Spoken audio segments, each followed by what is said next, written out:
Picture this: a muddy field somewhere in eastern Ukraine, 3:47 in the morning. The air smells like diesel and burned copper wire. A Russian T-72B3, 80 tons of Cold War engineering, upgraded with reactive armor panels and a thermal imaging suite that cost more than most people's houses, sits in a tree line, engine idling, crew sleeping in shifts. The tank commander has done everything right. He's parked under canopy cover. He's disabled his radio to avoid electronic signature. He's followed the doctrine written by generals with 40 years of combined arms experience. He is, by every metric that mattered in 1991, invisible and invincible. Then a sound reaches him. Not the shriek of an incoming artillery round, not the bass thunder of an airstrike. Something smaller. Something that sounds almost absurd given the circumstances. A soft, plastic whirring, like a ceiling fan, like a toy. And then the world ends in a column of white fire, because a 23-year-old Ukrainian volunteer named Dmytro, sitting in a basement 4 kilometers away, just guided a modified DJI Mavic 3, a drone you can order from a consumer electronics website for roughly $900, loaded with a Soviet-era VOG-17 grenade that costs less than a dinner at a mid-range restaurant, directly through the open hatch of that tank's commander cupola. The T-72B3, with its Contact 5 explosive reactive armor designed to defeat NATO anti-tank missiles, with its laser rangefinder and its upgraded fire control system, with the full weight of Russian military-industrial doctrine behind it, destroyed.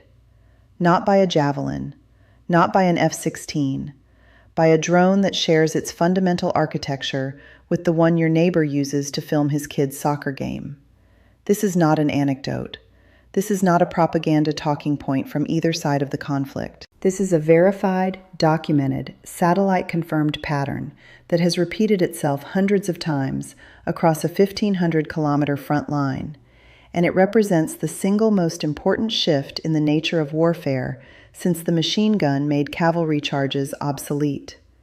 What is happening in Ukraine right now is not just a regional conflict between two post-Soviet states arguing over borders and identity.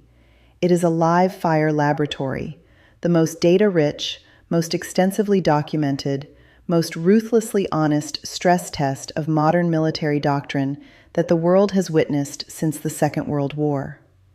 And the data coming out of that laboratory is terrifying every defense establishment on the planet, because the data says something that $800 billion in annual global defense spending desperately does not want to be true. The data says the expensive stuff is losing, and the cheap stuff is winning. And nobody, not the Pentagon, not the Kremlin, not the defense contractors who've built their entire business model on the assumption that complexity equals superiority, has a clean answer for what comes next. But before we go any further, before we get into the specific technical realities that are causing colonels to lose sleep and defense contractors to quietly restructure their lobbying priorities, we need to understand why this moment is genuinely different. Because military historians will tell you that cheap weapons have always had their moments. The IED disrupted American armor in Iraq. The RPG humiliated Soviet helicopters in Afghanistan. Asymmetric warfare is not a new concept. What makes the current situation categorically different, what makes it a genuine paradigm rupture rather than just another tactical adaptation, is the convergence of 3 simultaneous technological revolutions that have never overlapped before in human history. First, the democratization of aerial surveillance, which means that for the first time ever, a non-state actor or a modestly funded military can achieve near-persistent, high-resolution intelligence coverage of a battlefield without satellites or reconnaissance aircraft. Second, the maturation of commercial drone technology to the point where off-the-shelf consumer products can be weaponized with modifications that require a soldering iron, a 3D printer, and a YouTube tutorial. And third, the emergence of open-source intelligence networks. Communities of volunteer analysts, satellite imagery subscribers, and signals intelligence hobbyists that can collectively out-analyze a mid-sized nation's military intelligence apparatus in near real time. These three revolutions did not arrive sequentially, giving military institutions time to adapt. They arrived simultaneously, in the middle of an active war, and the result is that the most fundamental assumptions of conventional military power, the assumptions that justify aircraft carriers, main battle tanks, and $400 million fighter jets, are being empirically invalidated in real time, in public, on Telegram channels with millions of subscribers.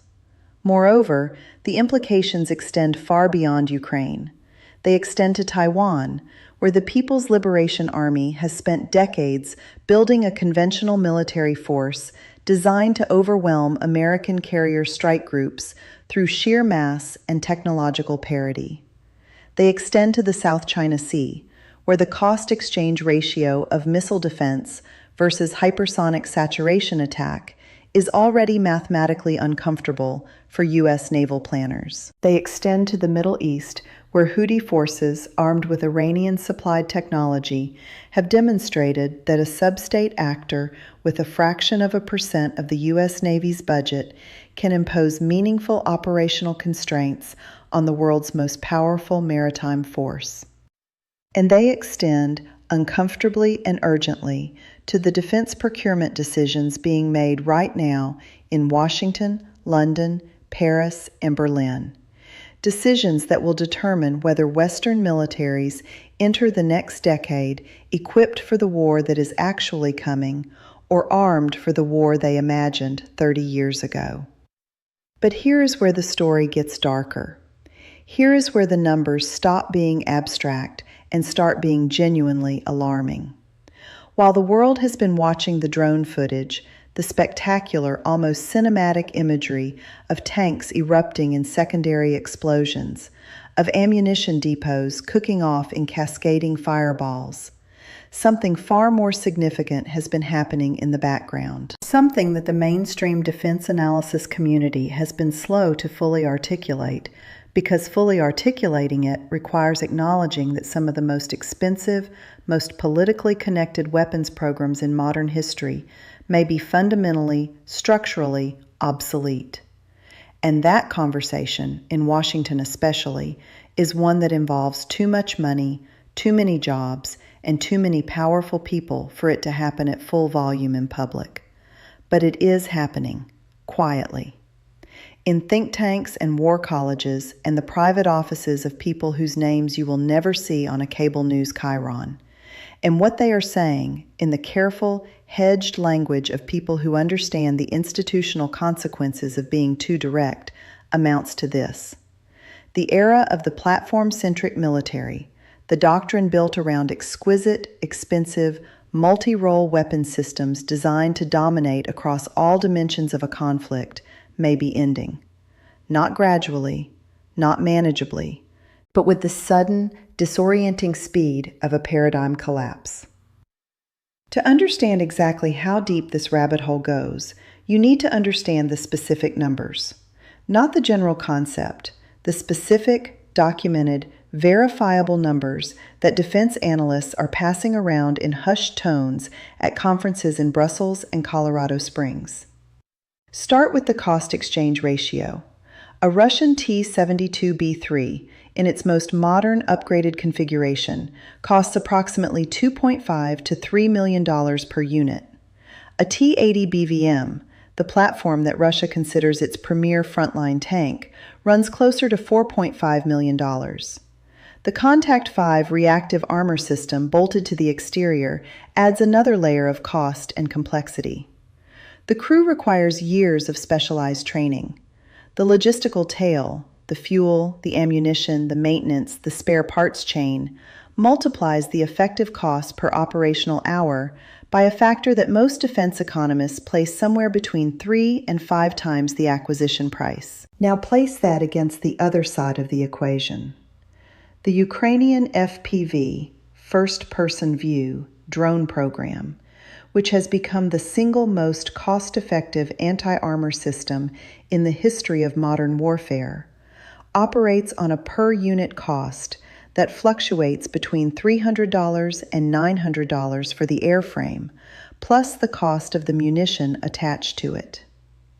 In the case of the repurposed Soviet-era grenades and mortar rounds most commonly used, that munition cost runs between $50 and $200.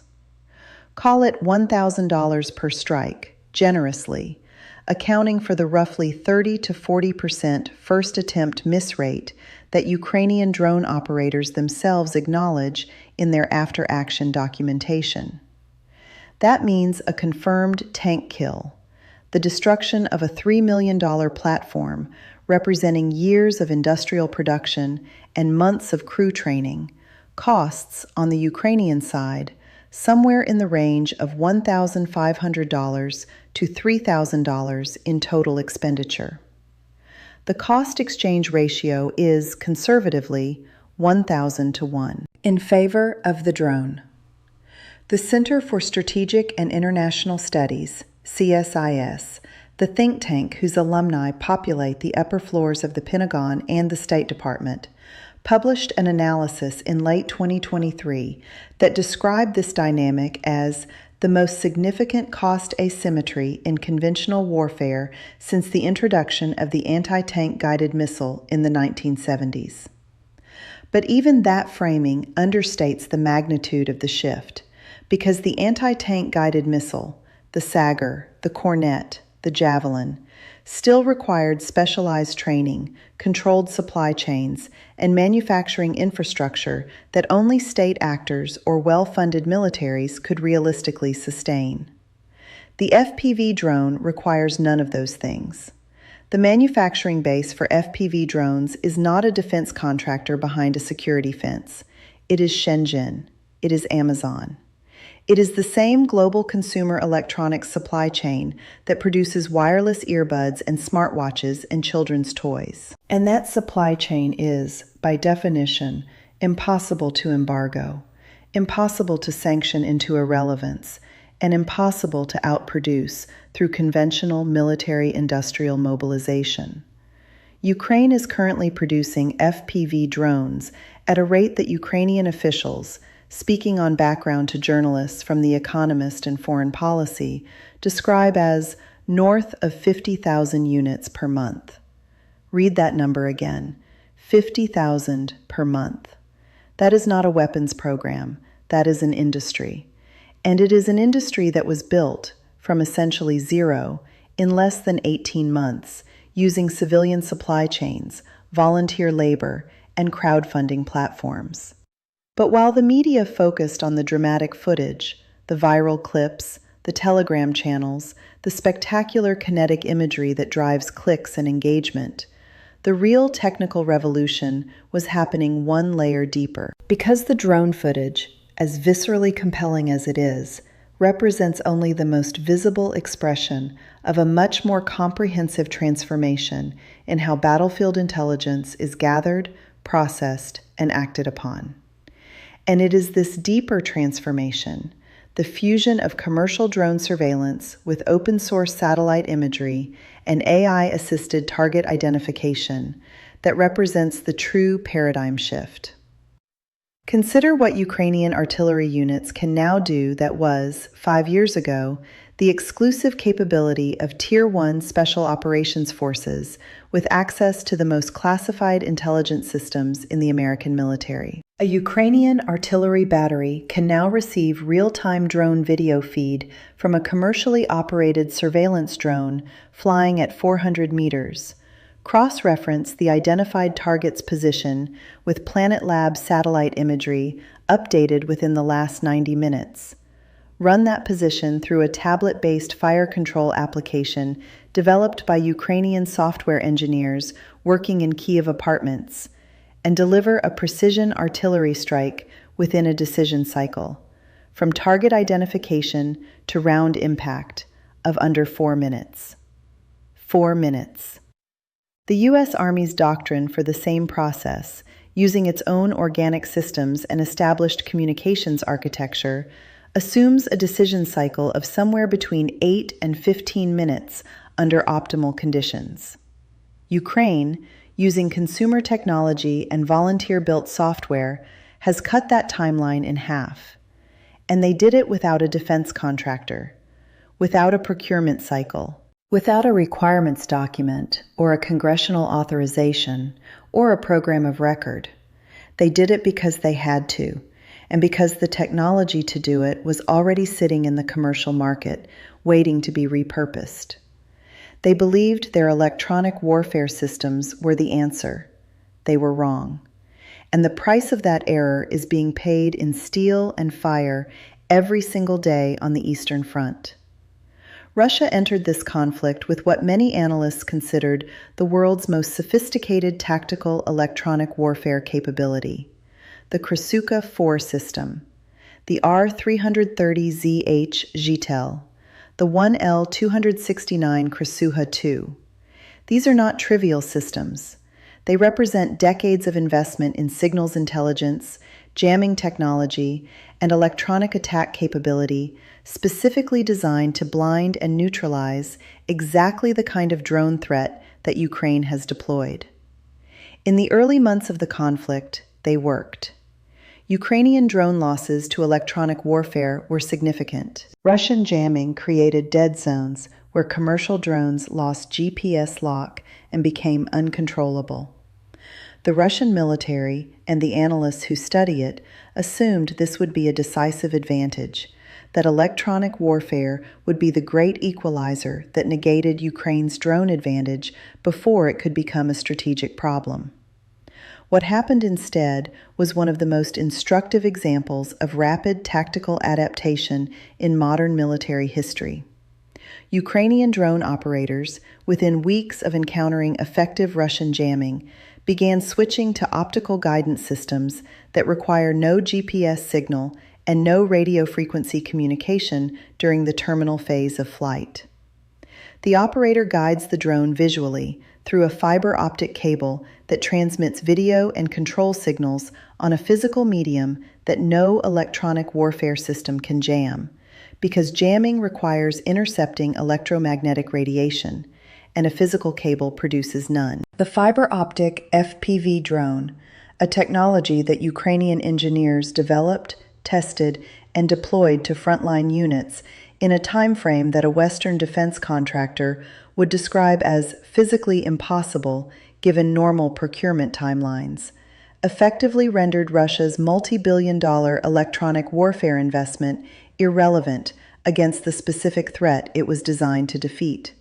Moreover, and this is the detail that keeps electronic warfare specialists awake at night, the fiber optic solution was not developed by a defense laboratory. It was developed by a community of civilian engineers, many of them with backgrounds in telecommunications and consumer electronics, working in a decentralized, open-source development environment that shares some structural characteristics with the software development communities that built Linux and Wikipedia. The technical knowledge required was not classified. The components required were not controlled. The manufacturing process required was not specialized. And the result? A drone guidance system that defeats the most sophisticated electronic warfare infrastructure that Russia could deploy is now being produced in quantities sufficient to equip frontline units across multiple sectors of the front simultaneously. The institutional lesson here, the one that is slowly forcing its way into the consciousness of defense establishments from London to Tokyo, is devastating in its simplicity. When the development cycle of a commercial technology ecosystem operates faster than the acquisition cycle of a military procurement system, the military procurement system becomes a liability rather than an asset. The United States currently operates a defense acquisition system that, according to a 2023 Government Accountability Office report, averages 7.5 years from initial program requirement to initial operational capability for major weapons systems. 7.5 years. In that same time frame, the consumer drone industry has gone through approximately 4 full generations of technological advancement, which means that by the time a Pentagon-contracted counter-drone system completes its acquisition cycle, the threat it was designed to defeat has already evolved twice over. This isn't just a defense procurement problem. This isn't just a military doctrine problem. In a moment, I'll show you exactly how this technological shift connects directly to your own economic reality, to the insurance premiums, the shipping costs, the energy prices, and the defense tax embedded in every product you buy, and why the armies of the future will look nothing like the armies that consumed the majority of your tax dollars for the last 30 years. But first, we need to go one level deeper into the technical reality of what is actually being deployed on this battlefield, because the FPV drone story, as remarkable as it is only chapter 1 of a much longer and much more unsettling book. The chapter that comes after it involves artificial intelligence, autonomous target selection, and a set of legal and ethical questions that the international community is entirely unprepared to answer. And the reason those questions are so urgent is that they are no longer theoretical. They are not a future problem being discussed in academic journals and UN working groups. They are a present problem, being solved, or rather, being implemented without being solved, on a battlefield in Eastern Europe right now, today, this week, at scale. Ukraine's drone development community, which by this point functions less like a military program and more like a distributed technology startup operating under existential pressure, has been working on AI-assisted target identification and autonomous terminal guidance since at least mid-2023. The details of exactly how far this capability has progressed are, understandably, not being published in press releases. But open-source researchers, including the team at the Conflict Observatory at Yale University and the independent analysts at the Oryx Project, who have built the most comprehensive open-source database of equipment losses in this conflict by cross-referencing visual evidence from hundreds of thousands of individual photographs and video clips, have identified drone strike footage that exhibits terminal guidance behavior inconsistent with human operator control. The lock-on characteristics, the target acquisition geometry, the reaction time during the final approach phase, these data points, analyzed by people with backgrounds in computer vision and autonomous systems, suggest that at least some of the drone strikes being conducted are not purely human-guided in their final seconds.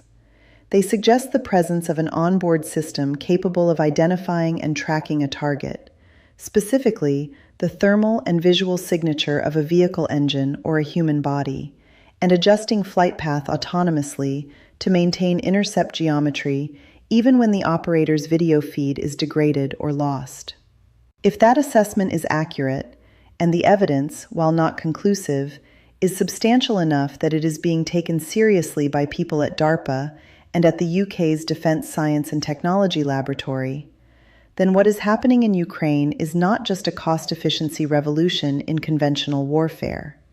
It is the operational debut of autonomous lethal systems. Not in a test range, not in a simulation, on a live battlefield, against real human targets, at scale, without any of the legal frameworks, ethical guidelines, or international agreements that the international community has been attempting to negotiate for the last decade actually being in place.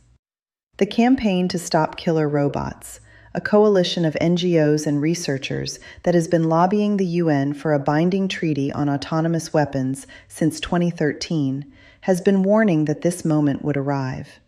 It has arrived. And it arrived not with a formal announcement or a policy debate or a congressional hearing. It arrived quietly, on a muddy field in eastern Ukraine, announced only by that soft, plastic whirring sound that a tank commander heard for exactly 1.3 seconds before his world ended. And now we arrive at the question that every defense ministry, every military strategist, every geopolitical analyst with access to the actual classified assessment rather than the sanitized public version is asking behind closed doors. Not, what happened in Ukraine? That question has been answered, documented, and filed. The question they are asking is, what does this mean for the next war, for the next adversary, for the next theater? Because the technological genie that has been uncorked in eastern Ukraine does not go back into the bottle. It does not respect borders, treaties, or the carefully maintained fiction that advanced military capability requires advanced military infrastructure. It spreads, it proliferates, it gets cheaper, faster, and more capable with every passing product cycle of the consumer electronics industry that birthed it. And the specific ways in which it spreads, the specific actors who are watching this battlefield most carefully, taking the most detailed notes, running the most rigorous after-action analysis, should focus the mind of anyone who thinks about global security with any degree of seriousness. Start with China. The People's Liberation Army has had observer teams studying the Ukraine conflict since the first week of the invasion. This is not speculation. This is confirmed by multiple Western intelligence assessments, including a declassified summary released by the Office of the Director of National Intelligence in early 2024. What the PLA observers have concluded, according to sources cited by Reuters and the Financial Times, is simultaneously reassuring and alarming from a Western perspective. Reassuring because they have identified the same vulnerabilities in Russian conventional doctrine that NATO analysts have identified: the logistical failures, the command and control deficiencies, the maintenance culture problems that caused Russian equipment losses to dramatically exceed pre-conflict projections. Alarming, because China has the industrial capacity, the technological base, and the centralized planning architecture to actually fix those problems at scale, in a time frame that Western defense planners describe as uncomfortably short. China currently produces approximately 70% of the world's consumer drones by volume through companies like DJI, Autel Robotics, and a constellation of smaller manufacturers in the Pearl River Delta. It has a domestic semiconductor industry that, while still trailing TSMC and Intel at the bleeding edge, is entirely capable of producing the processing chips required for the kind of AI-assisted target recognition that Ukrainian engineers have been implementing. And it has a military-civil fusion doctrine, written into Chinese law since 2017, that legally mandates cooperation between commercial technology companies and the People's Liberation Army, creating exactly the kind of rapid technology transfer pipeline from commercial innovation to military application that Ukraine has improvised under fire, and that the United States has been trying, and largely failing, to institutionalize for the better part of a decade. But the China dimension, as significant as it is, represents the conventional end of the proliferation spectrum. The more immediately destabilizing dimension is what happens when this technology reaches actors who operate entirely outside the framework of state accountability. Hezbollah, the Houthis, Iranian-backed militias in Iraq and Syria. These organizations have already demonstrated meaningful drone capability using Iranian-supplied technology that is, in several respects, technically inferior to what a motivated civilian engineer could assemble from commercially available components today. The Shahed 136, the Iranian loitering munition that Russia has used extensively against Ukrainian infrastructure, costs approximately $20,000 to $50,000 per unit and requires Iranian manufacturing infrastructure to produce.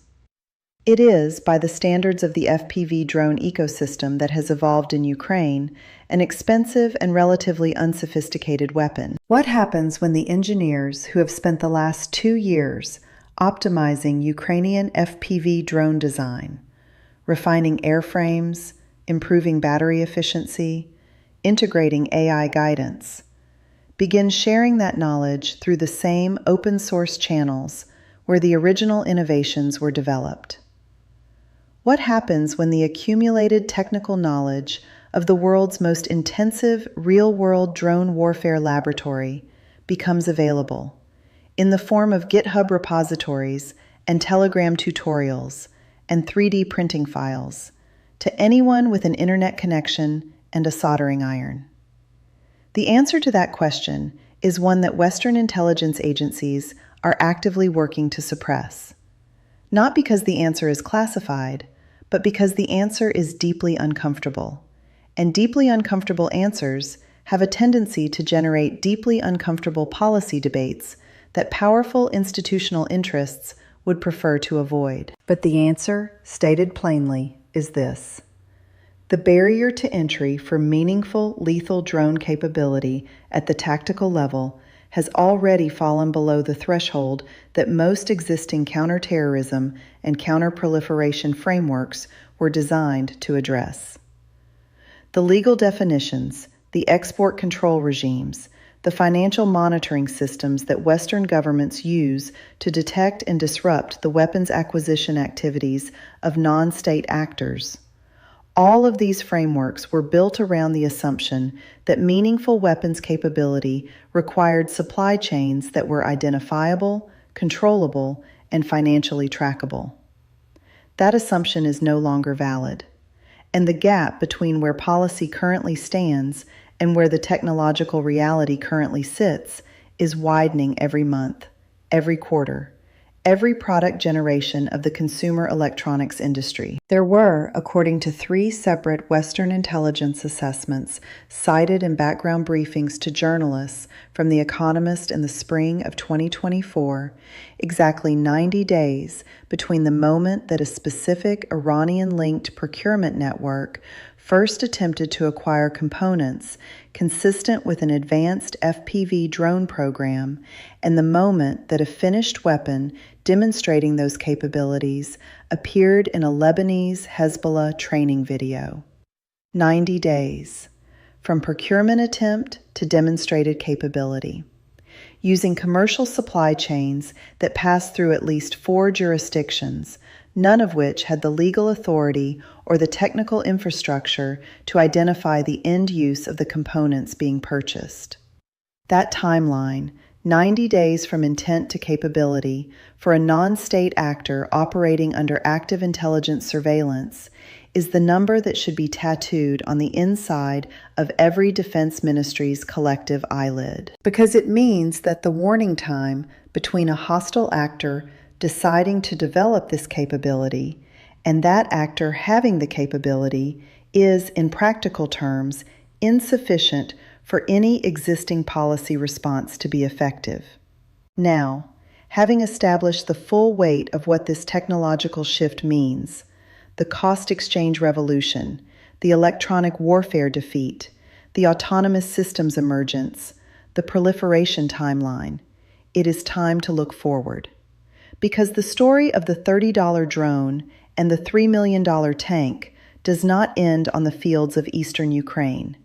It continues in 3 possible directions, each of which has fundamentally different implications for the global security architecture, for the defense industry, for the balance of power between states and non-state actors, and for the daily economic lives of ordinary people in countries that have never heard a drone overhead and pray they never will. The first path is what analysts at the RAND Corporation and the International Institute for Strategic Studies have begun calling managed technological adaptation.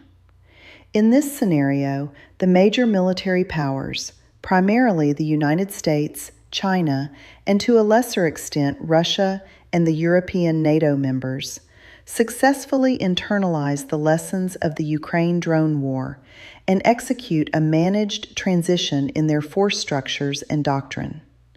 This means accelerating investment in counter-drone systems, directed energy weapons, AI-assisted detection networks, electronic warfare systems specifically optimized for the drone frequency spectrum, while simultaneously incorporating large numbers of low-cost autonomous systems into their own order of battle. The U.S. Army's Replicator Initiative, announced by Deputy Secretary of Defense Kathleen Hicks in August 2023, represents the opening move in this direction. A program explicitly designed to field multiple thousands of autonomous systems across multiple domains within 18 to 24 months.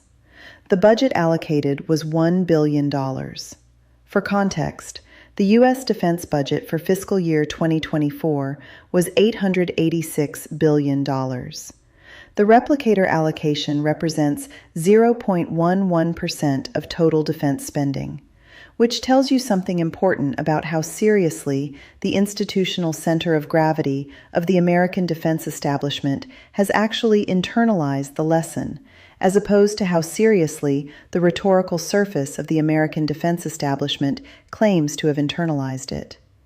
In the managed adaptation scenario, this gap closes. Procurement reform accelerates. The defense industrial base pivots. And the result is a new equilibrium, more expensive than the drone future optimists envision, but more stable than the alternatives. Most analysts, asked to assign a probability to this outcome, land somewhere between 25 and 35%. Possible, not probable. The second path is regional capability diffusion, a scenario in which the technological proliferation dynamic moves faster than the adaptation dynamic, and the result is a fundamental reshaping of regional power balances in ways that create new conflicts rather than resolving existing ones. In this scenario, the most consequential theater is not Ukraine and not Taiwan, but the Middle East and Sub-Saharan Africa, where the combination of weak state institutions, active non-state armed groups, and limited counter-drone infrastructure creates conditions in which the FPV drone ecosystem could achieve strategic effects that are entirely disproportionate to the cost of the systems involved. Consider what it would mean for the security architecture of the Persian Gulf if Houthi forces, already demonstrating meaningful anti-ship capability with their existing Iranian-supplied systems, upgraded their FPV drone program to incorporate the AI-assisted guidance and fiber optic control technology that Ukrainian engineers have developed. The Strait of Hormuz, through which approximately 21% of global oil supply transits daily, is 33 miles wide at its narrowest point. A coordinated drone swarm attack on tanker traffic in that strait, using systems that cost, collectively, less than the insurance premium on a single VLCC supertanker, could impose shipping insurance costs that would effectively halt commercial traffic without a single ship being sunk. The economic cascade from that event, the oil price spike, the supply chain disruption, the inflationary pressure, would reach your gas pump within 72 hours and your grocery bill within 3 weeks. This is not a theoretical scenario being modeled in a think tank basement. It is a scenario being actively wargamed by the maritime insurance industry, by Lloyd's of London, by the U.S. Fifth Fleet headquarters in Bahrain. The probability assigned to this path over a 5-year horizon runs between 40 and 50% in most serious assessments. It is, by that metric, the most likely single outcome. The third path is the one that nobody in an official capacity wants to discuss publicly, because discussing it publicly creates the very dynamics it describes.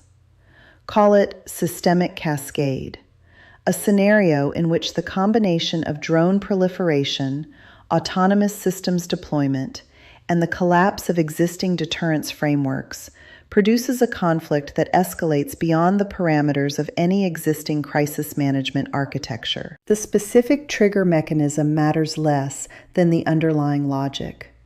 When the cost of initiating a kinetic action falls dramatically, when a non-state actor can impose strategic-level disruption with a $1,000 investment, the threshold calculations that underpin deterrence theory become unreliable.